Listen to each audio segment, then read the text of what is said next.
I'm using one of these, so I might wander around a little bit. Just to introduce myself, I'm Deirdre Campion, University College Dublin. And this is my talk. It's sort of a slight adaptation of what students have been saying to me over a few years. My background is I'm a vet. I've been a vet for a long time. I've been a university lecturer for a long time, but old dogs can learn new tricks. I'm a parent of 2 young adults now, and that's significant because both of them were diagnosed with specific learning disabilities. So I went through the phase as a parent of struggling with accommodations for them and working through, can they read, have they got what they need? I thought that meant I was pretty well awakened to the concept of disability. That my experience as a parent somehow meant that I was good at this. Spoiler, it didn't mean that. I had to learn an awful lot, and that's what comes down to this journey of the digital badge and what it meant to me. Now, the reason why the timing here is important because my module started in September. I started doing the digital badge in October. So I'd already started through my teaching in that semester. But what I'm going to go through is how I made a quick change and how it made a difference. So what I teach, and what I was teaching in semester 1, so started in September, was this module called Applied Therapies. And it's a module that's all around drugs that are used to treat particular conditions. So drugs that are used for your pets that are important, and also for farm animals that are important, but they're also important for human medicine. So you may think in terms of just this, but this also matters because the drugs that we use in veterinary medicine are potentially important for humans also. They also matter in terms of the environment because the drugs that we use could potentially have unpleasant effects that we don't want on important organisms. So I'm just making the case that this matters. So what do vet students actually need to know? Because I teach vet students. Well, I don't work in a vacuum.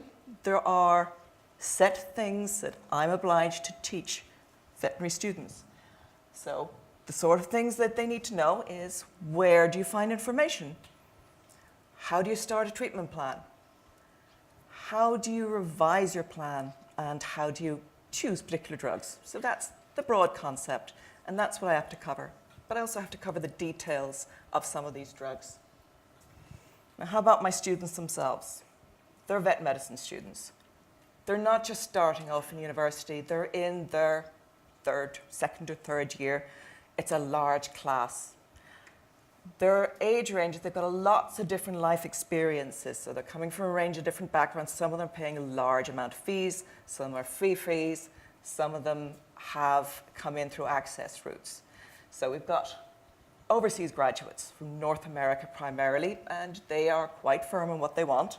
We've got European Union graduates, about 10%, and then the secondary school leavers. About 10 to 12% of all veterinary students are registered for extra supports. There will always be more within the class who have chosen not to disclose. And that is something one also has to be very cognizant of. Now, why I was concerned about this particular module was the feedback I was getting. Now, doesn't look too bad. These are scores out of 5. They don't look awful, but they're not good. And the feedback I was getting from students was things like this.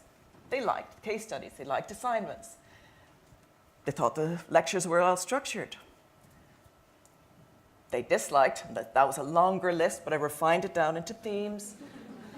Too many drugs, too much information, lectures not well structured.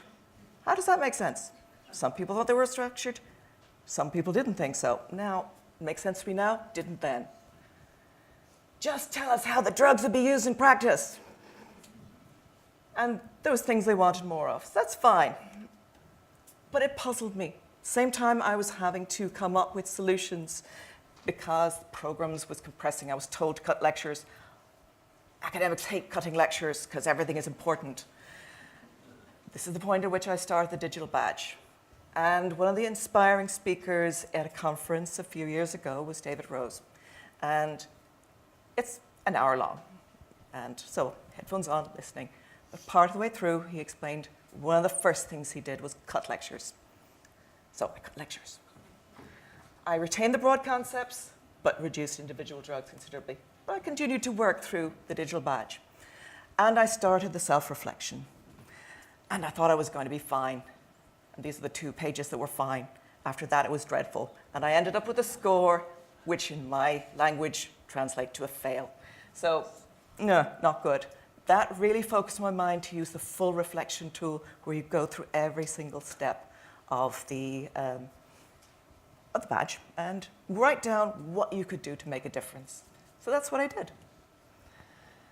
And I focused immediately on things I could change immediately. So I cut the lectures, that's fine, but I also decided to give something that I would call a one-pager. There's too many drugs.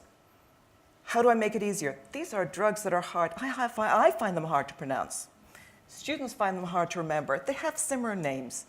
So I created a single page with all of the drug names and the groupings they belong to. And that provides options for executive function. That's a slightly inaccessible guideline title, but nonetheless, that is the concept.